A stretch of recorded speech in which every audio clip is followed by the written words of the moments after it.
with us on this Wednesday morning. Ed Schultz News and Commentary. Vladimir Putin said some very interesting things yesterday. He used the word revenge.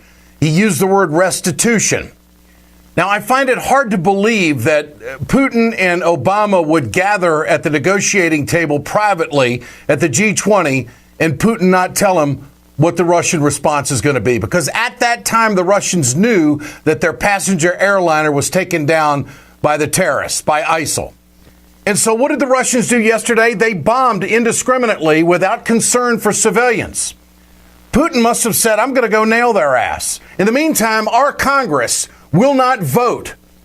It's been 16 months. They will not vote on giving the president the authorization of military force, and yet we're supposed to defeat ISIS.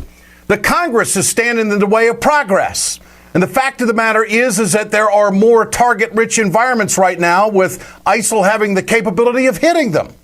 So Putin is possibly going to be our best friend in all of this.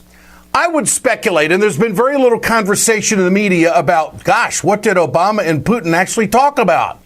I think Mr. President is a pragmatic man. We've seen that in negotiations, the way he's done health care, the way he did the automobile industry, and the way he's tried to deal with these obstructionists in Congress. He's always trying to get a deal. I would imagine that President Obama sat down with Putin and said, all right, look, let's forget Ukraine. Let's forget Crimea. Let's put aside who you want in power in Syria. We don't want Assad, you do. But let's find some common ground and let's go kick their ass. What do you say we work together when it comes to intelligence gathering? What do you say we work together when it comes to airstrikes on ISIS? And Putin probably said, yeah, I'm in for that.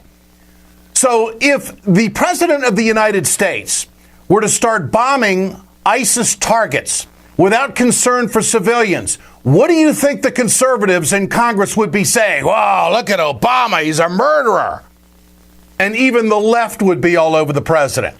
So the Congress needs to do what they're supposed to do, vote, to authorize the money and to authorize the authority for the president to go be the commander-in-chief so we don't have all these legal problems if innocent people get killed. If this is a war, which the French are saying it is, then we need to act like it's a war and be proactive.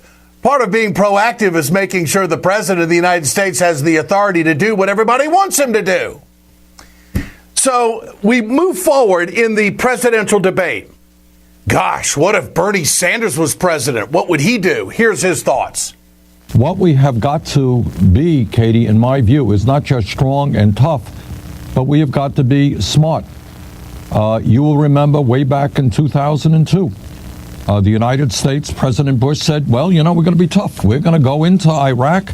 We're going to go into Afghanistan before that. And, it's not going to be very difficult. And we're just going to overthrow those governments and create a democratic society. And we'll bring our troops home. Didn't quite happen like that. We lost 6,700 brave Americans in that war. Hundreds of thousands of Iraqis died. And as a result of that invasion, we destabilized the entire region and, in fact, intensified extremism in that area. So we have got to be smart. So being smart is doing what? Sitting down with the other superpower that has a hell of a lot to lose, just like us, and that would be the Russians. I maintain the fact the Russians can be our best ally in fighting ISIS. I maintain the fact that the Russians, they're not screwing around. And if Putin wants to use the word revenge, and if Putin wants to use the word restitution, that's right up the conservative alley, isn't it?